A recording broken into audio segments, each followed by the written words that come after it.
Jóvenes, muy buenos días. Hoy nuevamente nos encontramos a través de este medio y así continuar con el desarrollo de nuestras actividades. Eh, Hoy vamos a hablar también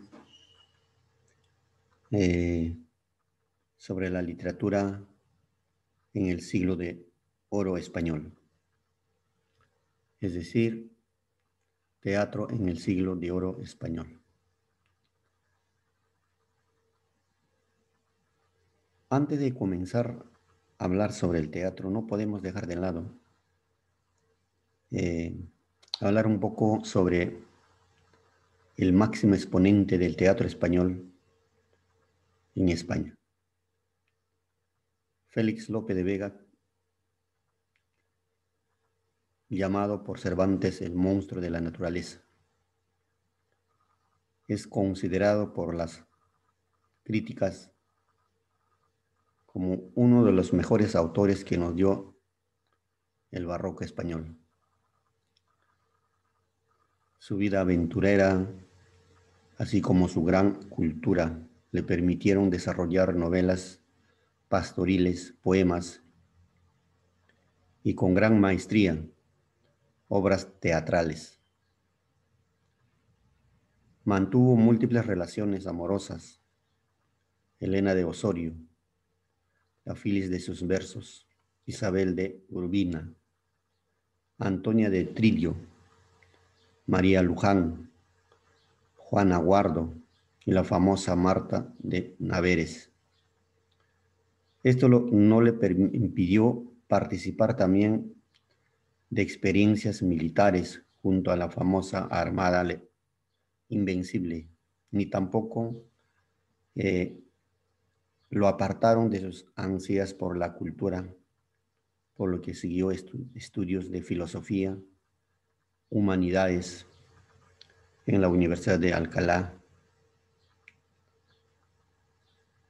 Esa es una pequeña reseña de su vida de este famoso escritor. ¿Y por qué es considerado como el padre del teatro español? Por su restauración de la obra teatral en 3 actos, creador del personaje del gracioso, rompió con la idea de las unidades aristocráticas, dramatiza leyendas medievales y asuntos bíblicos. Asimismo, introduce el estudio de la psicología femenina y de las masas. Y sus temas más frecuentes fueron el honor, la monarquía y la católica. Por eso es que este escritor ha manejado y ha modernizado el teatro español. Por ello lo que es llamado, ¿no?, padre del teatro. Su nombre mismo lo dice. El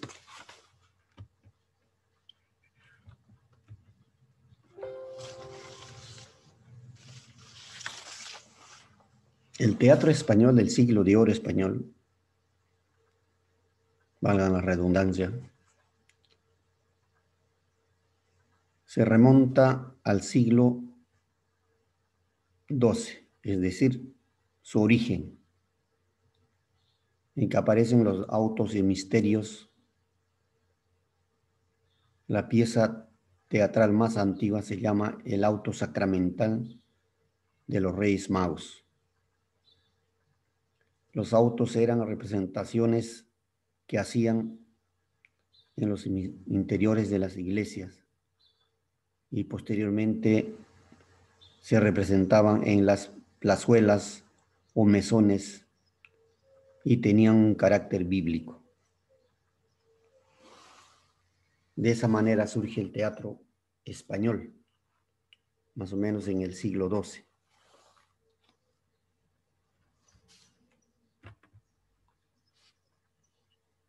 Siglos del teatro español.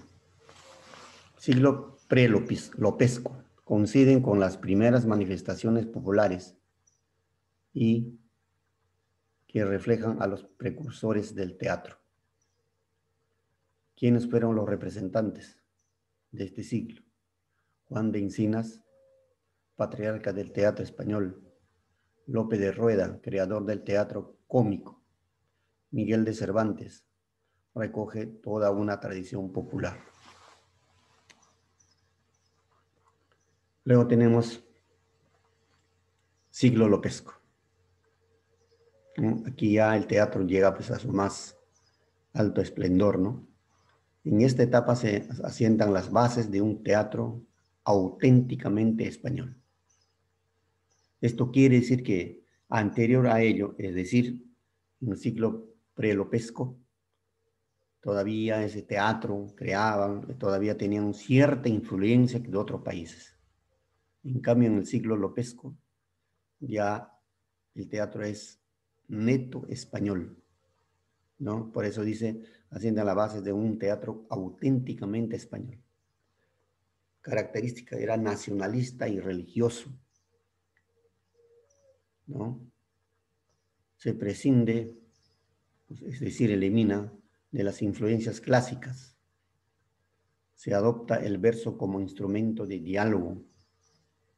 Teatro castizo, por oposición al francés o inglés. Entonces aquí el teatro era nacional, un nuevo estilo creado en España. ¿Quiénes son los representantes? Tirso de Molina, creador del teatro psicológico; Lope de Vega, sus obras reflejan su genialidad y su vida atormentada; Pedro Calderón de la Barca, sus obras fueron profundamente reflexivos y filosóficos y de un alto sentido de moralidad.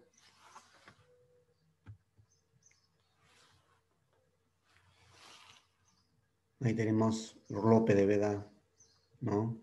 Que nació el 25 de noviembre de 1562 y muere en Madrid el 27 de agosto de 1635. ¿No? Llamado por Cervantes, vuelvo a recalcar, ¿no? Monstruo de la naturaleza. Hemos dicho también que por qué fue llamado padre del teatro español, ¿no? Pues este escritor pues ha tenido una vida bohemia, lleno de amores, ¿no? Ya también ha servido a su patria, todo eso, pero sin alejarse de lo que, ¿no? De lo que amaba más, la literatura, ¿no? Entonces, Lope de Vega, pues, que el ingenio de la tierra, el fénix, fue llamado, ¿no?, por distintos críticos de esa manera porque era, pues, una persona muy, muy inteligente.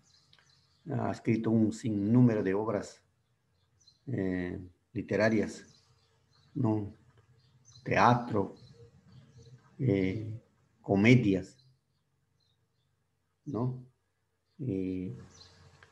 Y en la crítica, por ejemplo, dice de que ninguno de los autores pues, de esa época, yo creo, hasta hoy no haya escrito una cantidad de obras, ¿no? Algunos dicen que había llegado a escribir más de 3000, ¿no? Guiones, sonetos, poemas, etc.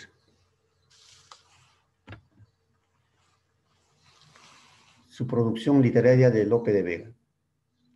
Fue también uno de los grandes líricos de la lengua castellana y autor de varias novelas, de obras narrativas largas en prosa y en verso. Se le atribuyen unos 3000 sonetos, 3 novelas, 4 novelas cortas, 9 epopeas, 3 poemas didácticos y varios centenares de comedias, 1800 aproximadamente, según Juan Pérez de Montalbán.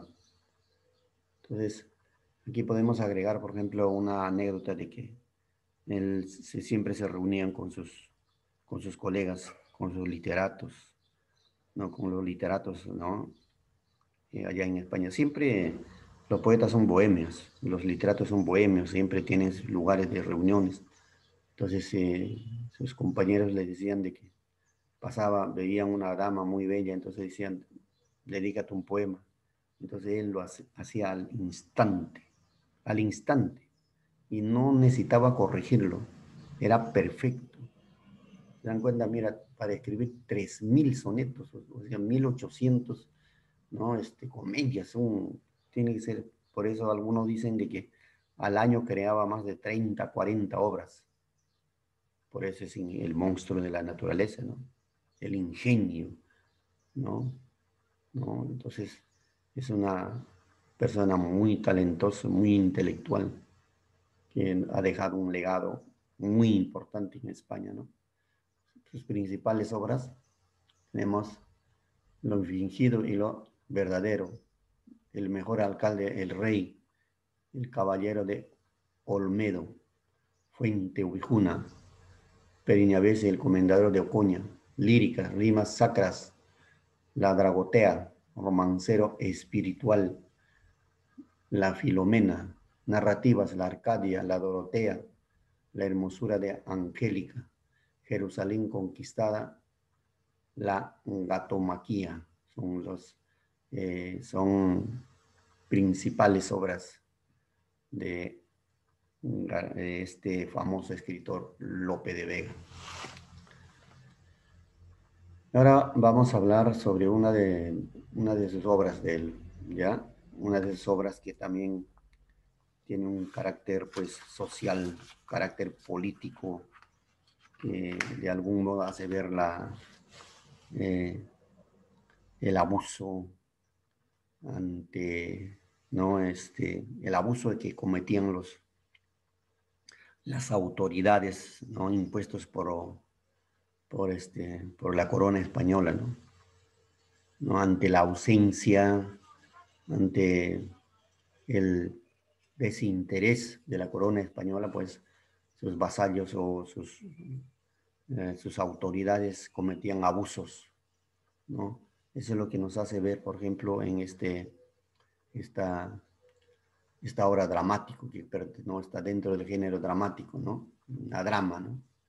Entonces vamos a escuchar el resumen y luego para hacer un comentario.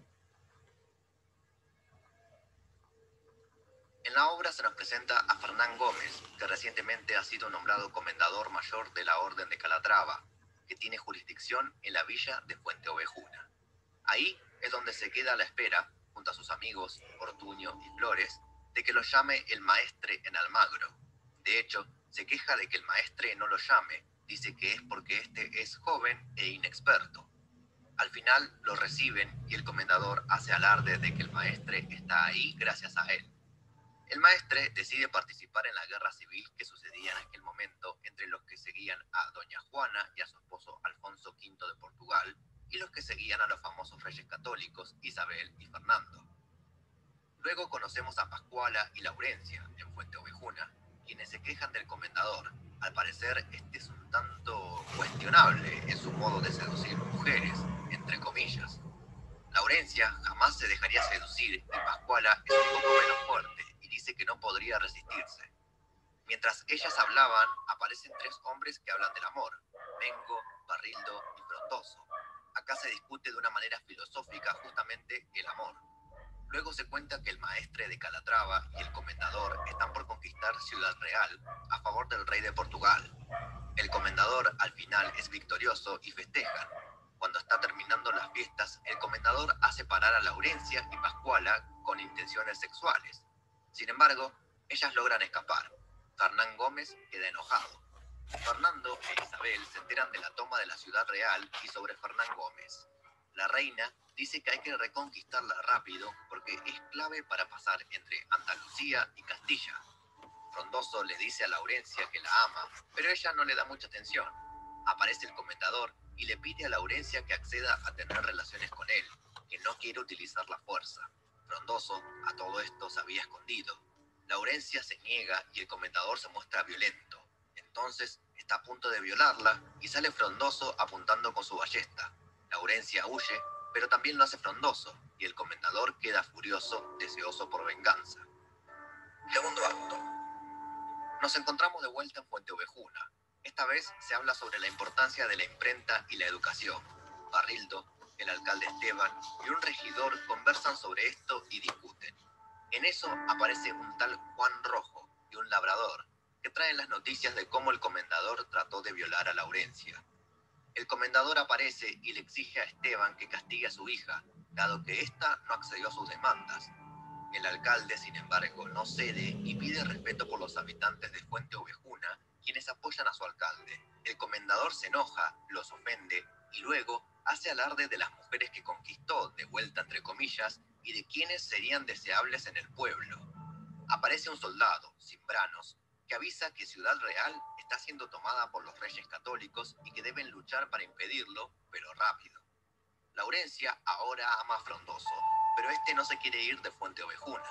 Aparece otra mujer, Jacinta, que está siendo perseguida por la gente del comendador y Mengo la defiende, pero al final solo lo atan a un árbol y lo azotan. Jacinta es violada por la tropa. Frondoso le vuelve a declarar su amor a Laurencia y ella acepta ser su esposa. El alcalde se cuestiona lo sucedido a Mengo y Jacinta. Tiene culpa por dejar que sucediera. Quiere que ganen los reyes Fernando e Isabel, que se vaya el comendador. Frondoso le pide la mano de su hija y el alcalde acepta. El alcalde ofrece una dote grande, pero Frondoso la rechaza. Al final, Ciudad Real es tomada por los reyes católicos y el comendador le dice al maestre de Calatrava que se vaya. Fernán Gómez vuelve a Fuente Ovejuna y resulta que se está celebrando la boda. La interrumpe, pasa del alcalde y ordena arrestar a la pareja. Tercer acto. El pueblo se muestra muy enojado. De hecho, se reúnen y buscan soluciones. Algunos proponen buscar protección en los reyes católicos, otros matar al comendador. Al final, descartan recurrir a los reyes. Laurencia logra escaparse y les reprocha a todos que no hayan hecho nada por rescatarla. Dice que las mujeres deben defenderse a mano armada. Los hombres no son capaces de hacerlo por ellas. El pueblo entonces decide matar al comendador. A Frondoso justo lo están por matar, pero llega al pueblo. El comendador y sus dos amigos, Flores y Ortuño, quieren defenderse, pero el pueblo es más fuerte. ¡Muerte a los tiranos!, gritan. Flores logra huir. La escena se muestra muy tensa. Acá se produce un salto en la trama y vemos que a los reyes le comentan la reconquista de la Ciudad Real. Llega Flores con la noticia de la ejecución del comendador. El rey, entonces, ordena que vaya un juez a Fuente Ovejuna a declarar los culpables del hecho. En el pueblo todos celebran la muerte. De hecho, hasta tienen su cabeza empalada. Aparece el juez, busca a los culpables. Decide que Fuente Ovejuna pasa a depender de los reyes católicos. Tratan de que les digan quiénes fueron los que mataron al comendador, pero todo el pueblo contesta, Fuente Ovejuna lo hizo. Al final, los reyes deciden perdonar al maestre de Calatrava por ser joven y haberse arrepentido, y a todo el pueblo de Fuente Ovejuna. Bueno, hemos escuchado atentamente el resumen de esta obra, ¿no? En donde pues nos hace ver, como ya les decía al inicio, el abuso, ¿no? de las autoridades en aquella época. En cuando se refiere a marcos referenciales, por ejemplo, en el marco geográfico, el pueblo de Fuente Ovejuna es el escenario principal, aunque aparecen también, pues, ¿no? otros lugares, Castilla, como Almagro y Ciudad Real. En lo histórico, Fuente Ovejuna pues transcurre en el siglo XV, ¿no? Después de la muerte de Enrique IV, cuando Castilla estaba convulsionada por los problemas de la sucesión del reino, ¿no? El agudo conflicto de poderes entre el feudalismo y los reyes habían comenzado, ¿no es cierto? Entonces, en ese contexto se desarrolla esta obra, ¿no? En lo social, pues también vemos aparecen dos estratos sociales enfrentados, el señor feudal y los labradores. Los reyes son representados como una estructura superior intocable a la que recurre como árbitro para solucionar el conflicto. Eso era en lo social.